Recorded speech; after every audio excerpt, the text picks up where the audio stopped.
Les contes du dojo. Raiju.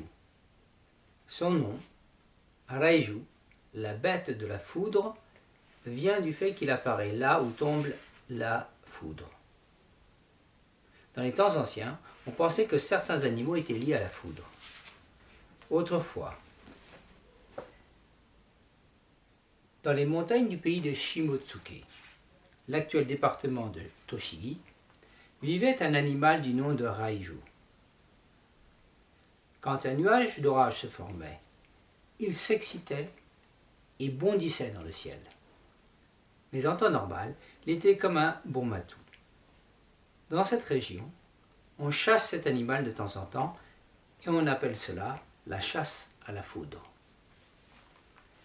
À l'époque d'Edo, vers 1600-1868, la foudre tomba un jour près d'Asakusa, devant le portail d'un certain Kozaemon Niwa.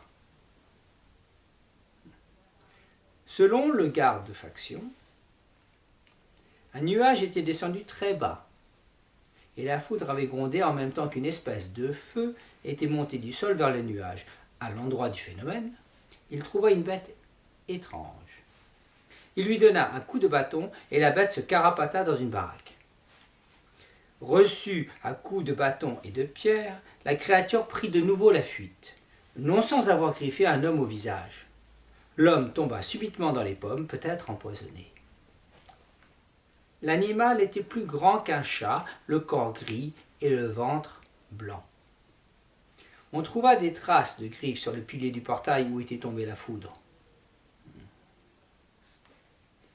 Selon Bunchotani, peintre de l'époque d'Edo, quand la foudre tombe, les gens des environs perdent souvent la raison. Mais il suffit de leur faire manger du maïs pour qu'ils reviennent à eux. Un jour, la foudre tomba chez un seigneur et son garde devint invalide. Mais, dès que Buncho lui fit avaler du maïs moulu, il fut guéri. Ce peintre alla également faire un croquis chez quelqu'un qui prétendait garder chez lui un raiju. Et d'ailleurs, le maître de l'animal, l'informa qu'il aimait le maïs.